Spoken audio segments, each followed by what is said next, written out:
Salut les amis, on se retrouve pour une nouvelle vidéo. Aujourd'hui, nous allons parler du plan tactique de Mikel Arteta. Arsenal est une équipe mythique d'Angleterre, la seule avec une génération portant le nom d'invincible. Une équipe qui a marqué les âges et les ères du foot anglais, de Arsène à Arteta, de Thierry Henry à Bukayo Saka. Après ses classes auprès de Pep Guardiola, Mikel Arteta avait la lourde tâche de reconstruire un club dont l'histoire récente a été parsemée de désillusions. Ainsi, il se devait dans ce processus de ramener le bonheur chez les hôtes de l'Emirates Stadium, convaincre l'Angleterre et conquérir l'Europe.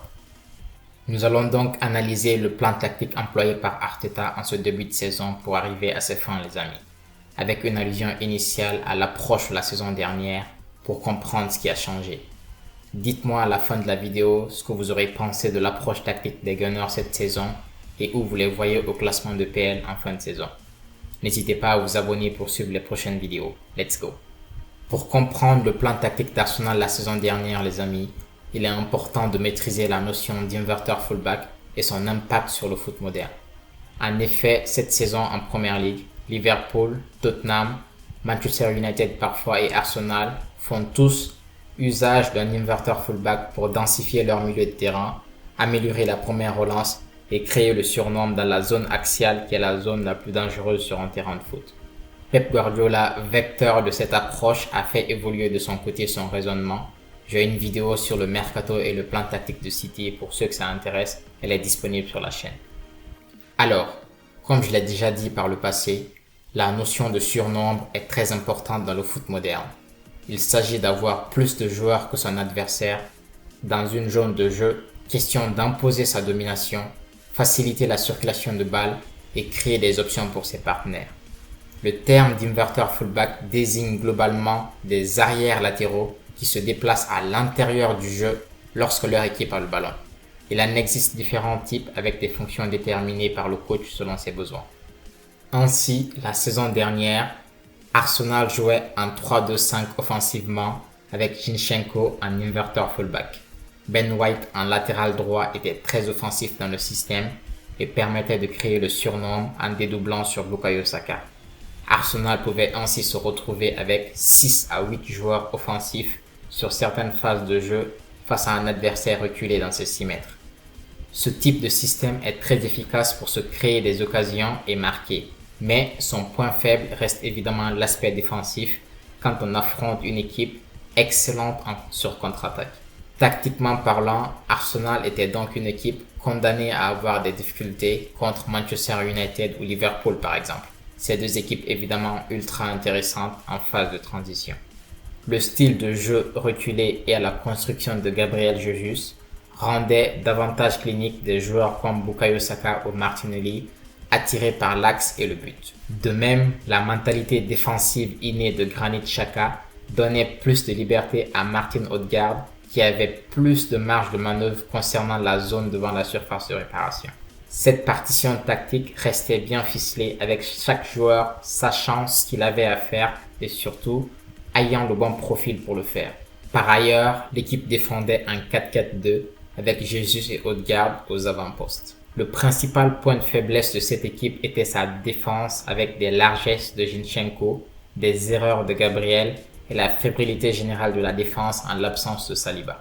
Pour pallier à cette situation sur cette saison 2023-2024, Mikel Arteta s'est inspiré de son mentor Guardiola, qui a réussi à gagner enfin la Champions League en virant les latéraux habituels de son système pour solidifier son cadre défensif, en misant aussi sur ses milieux de terrain et son attaque pour assurer la créativité, les dédoublements, l'étirement des lignes et surtout en utilisant un jeu direct pour trouver Erling Haaland et marquer des buts dans la verticalité. Le recrutement de Timber avait donc pour but d'instaurer plus de solidité défensive. L'arrivée de Rice entre dans cette logique de renforcer l'entrejeu avec théoriquement un milieu défensif à tout faire. Je dis théoriquement car en pratique ce n'est pas aussi simple, je vais en parler dans la suite de la vidéo. Kai Havertz pour remplacer Xhaka s'inscrit théoriquement dans cette logique plus offensive de l'équipe. Avec une défense composée de défenseurs centraux de métier, il est théoriquement désormais possible d'insister davantage sur l'aspect offensif. Et vu sa taille, Havertz offre plus de diversité tactique comme on a pu le voir dans le match de Community Shield contre City. Comme vous pouvez donc le remarquer les amis, Le plan tactique voulu par Arteta sur le papier semblait très séduisant et bien pensé. Après tout, il a marché pour City, pourquoi pas avec Arsenal. Arteta a donc testé plusieurs formules en pré-saison. L'une d'entre elles était contre le Barça, où il a testé une possible défense titulaire en pré-saison. White, Saliba, Gabriel et Timber. Arsenal a certes marqué 5 buts durant ce match, mais en encaissant 3 buts contre un Barça qui démarrait à peine sa pré-saison et surtout plusieurs buts sur transition, Arteta a certainement réalisé que jouer avec 4 DC ne suffisait pas forcément pour constituer une défense très solide. Leur qualité intrinsèque compte beaucoup. Vu les qualités de Thomas Partey, Arteta réalise également qu'il ne peut pas s'en passer pour l'instant. Il fallait donc trouver une formule de jeu intégrant Thomas Partey, Rice, Havertz et Odegaard au milieu de terrain pour former le fameux carré destiné à créer le surnom sur un milieu adverse à 3, dominer l'adversaire et se procurer une masse d'occasions. Dans ce schéma de jeu, les amis, c'est finalement Gabriel qui a fait les frais de l'approche tactique d'Arteta, privilégiant ainsi la sûreté de Ben White dans l'axe. Je précise que cette partie de l'analyse date d'avant la blessure de Thomas Partey et de ce fait, Arteta va éventuellement faire évoluer ses choix avec cette nouvelle donnée. On a pu le voir contre Manchester United avec un line-up et un plan de jeu similaire à Arsenal de la saison dernière. On y reviendra en fin de vidéo. Maintenant, sur cette saison 2023-2024 les amis, comme vous le voyez, voici le 4-3-3 avec lequel Arsenal a démarré le match contre Crystal Palace. On retrouve Thomas Partey en position de latéral droit pour démarrer, Tomiyasu à gauche, Havertz dans le trio du milieu avec Rice et Nketiah en pointe. À la construction sur phase offensive, nous avons Thomas Partey qui inverte pour former un double pivot avec Rice. Ceci permet de former un carré au milieu avec Rice, Partey, Odegaard et Havertz. Odegaard et Havertz évoluent dans les demi-espaces qu'on retrouve lorsqu'on découpe le terrain en 5 parties, les fameux couloirs du système de jeu. On se retrouve ainsi dans un 3-2-5, un peu comme l'année dernière avec l'inverteur fullback qui vient de la droite et non de la gauche. En phase un peu plus offensive, l'un des défenseurs, notamment le latéral gauche, rejoint le milieu de terrain pour amplifier l'effet de surnombre. Ceci offre à Arsenal un coffre supplémentaire de 3 joueurs au milieu. Timber le faisait avant sa blessure et nous l'avons aussi avec Tomiyasu qui jouait désormais à ce poste en son absence. Ceci explique pourquoi Arteta a commencé à mettre Gabriel au banc dans son schéma tactique. Le défenseur central jouant latéral gauche a un extra rôle offensif pour lequel Arteta fait un peu moins confiance à Gabriel. C'est un choix purement tactique, rien de particulier contre le joueur. Saliba et Ben White sont désormais les deux chargés de gérer l'axe pendant que Tomiyasu rejoint le milieu de terrain dans un rôle plus offensif pour créer le surnombre. Arteta permet une telle approche car il a une haute estime de Saliba et Ben White pour gérer l'arrière sur les phases de contre-attaque. Et on a pu voir Saliba rendre à Arteta cette confiance lors d'une intervention défensive incroyable contre Crystal Palace. Il porte bien son nom de Rolls-Royce ce mec. En phase ultra offensive les amis, quand l'adversaire est reculé dans ses 6 mètres, Arsenal joue en 2-2-6 avec Thomas Partey qui rejoint la ligne offensive devant la surface adverse, notamment pour bénéficier des passes en retrait venant de Saka ou Odegaard lorsque les deux subissent un double ou triple marquage. On a ainsi pu voir à plusieurs reprises Thomas Partey tenter une frappe à l'extérieur de la surface lorsqu'il avait suffisamment d'espace pour le faire. C'est d'ailleurs dans le même style que le but de Rodri en finale de Ligue des Champions contre l'Inter. Ce sont des schémas travaillés qui ne doivent rien au hasard. J'ai prévu une autre vidéo sur le sujet, justement en question de montrer les similarités entre Arsenal, City et Tottenham, par exemple dans leur façon de marquer des buts à travers des schémas répétitifs. Dès que vous verrez désormais un but avec l'un de ces schémas, vous penserez directement à ce que nous aurons évoqué avant. Rien d'exceptionnel au final. Here we go. Ici les amis, vous voyez les circuits préférentiels d'Arsenal cette saison. Ce sont les joueurs qui sont le plus proches les uns des autres et les circuits de passe récurrents en match. Saliba est souvent le plus reculé et combine avec Ben White. Declan Rice est souvent un peu plus proche de ses défenseurs, nous allons en parler. Tomiyasu est un peu plus offensif. Havertz occupe une zone importante à gauche du terrain offensivement, ce qui le rend plus proche de Martinelli, mais réduit dans le même temps la zone d'influence d'Odegaard. Ben White est un peu plus reculé sur le terrain. Garant de la solidité défensive, il n'effectue plus cette saison les actions de dédoublement avec Saka, ce qui fait une arme en moins pour Arsenal. Il y a eu des changements contre United, nous en parlerons à la fin. Havertz n'est pas assez à l'aise techniquement pour jouer en 8, ce qui provoque parfois quelques couacs lors de la construction ou des combinaisons dans les petits espaces.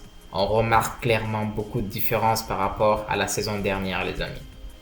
L'une des différences importantes cette année, les amis, c'est aussi le rôle de Declan Rice. C'est un joueur incroyable, il marque d'ailleurs le winner contre Manchester United. L'enjeu ici vraiment, c'est d'aller un peu plus loin que ça, entrer en profondeur dans l'usage du joueur par Mikel Arteta. Comme vous avez pu le remarquer dans le système de Mikel Arteta, le rôle des milieux défensifs est très important. Ce sont des pivots, des plaques tournantes qui permettent de ressortir la balle de derrière et lancer des offensives en repartant proprement. Les adversaires le savent et de ce fait, les milieux défensifs sont souvent mis sous pression pour empêcher cette première relance ou occasionner des erreurs. Thomas Partey est excellent dans son rôle. Il est capable de recevoir la balle dos au jeu en étant sous pression, combiné pour servir ensuite les joueurs offensifs. Declan Rice a beaucoup de qualités, les amis. C'est un excellent joueur, mais l'une de ses faiblesses pour l'instant, c'est le jeu dos à l'adversaire, comme c'est le cas pour Alexander-Arnold à Liverpool, qu'on teste à ce poste de pivot. Sous pressing et dos au jeu, le risque d'erreur augmente pour Declan Rice et Arteta l'a compris. Arsenal a donc changé sa façon de ressortir la balle, son build-up, pour mettre Rice dans une position préférentielle face au jeu et limiter ses erreurs. Et les choses vont continuer ainsi jusqu'à ce que Rice s'améliore son jeu dos à l'adversaire. C'est aussi l'une des nouveautés cette saison. Sur cette planche, les amis, on retrouve en noir la ligne que vous pouvez considérer comme celle du pressing de l'adversaire. C'est la ligne compacte utilisée par l'adversaire pour empêcher que les passes des défenseurs centraux ne touchent les milieux défensifs et l'entrejeu. Si on essaie de casser la ligne via une passe, les milieux défensifs sont directement mis sous pression par les joueurs adverses derrière eux. C'est dans cette position que Alexander-Arnold a déjà commis des erreurs et c'est aussi dans la même que Declan Rice n'est pas très à l'aise. Pour pallier à cette situation, Rice se décale pour sortir de la ligne de pressing et recevoir le ballon hors du bloc compact adverse afin de pouvoir se retrouver facilement face au jeu. Ou alors, il se rapproche énormément de ses défenseurs centraux en devenant lui-même un extra défenseur central afin d'avoir en fin de compte le jeu face à lui et faire usage de sa qualité de passe pour faire progresser le ballon. On est donc dans l'exemple typique d'un changement opéré par Arteta pour voir réussir un joueur incroyable acheté à prix d'or et qui doit obligatoirement jouer avec l'argent investi. J'apprécie personnellement la démarche avec Rice car Rice a plein de qualités et il va progresser avec Arteta pour gommer ses lacunes. Pour l'instant, c'est Arsenal qui s'adapte à lui. Un autre point du système d'Arteta, les amis, ce sont les espaces créés sur les côtés avec un milieu qui est densifié. Lorsque l'axe est compact avec très peu d'espace, Havertz et Odegaard se décalent pour recevoir la balle et ainsi apporter de la largeur au jeu. Leur proximité avec Saka et Martinelli permet d'avoir un coéquipier avec lequel combiner rapidement lors de ces décalages. En phase défensive, les amis, Arsenal joue toujours un 4-4-2 cette saison avec Havertz qui a un rôle plus reculé et défensif, sauf quand il joue en pointe comme contre City en Community Shield. Le système d'Arteta cette saison a de quoi laisser perplexe à certains égards. Les fans attendaient une saison de confirmation et de titre.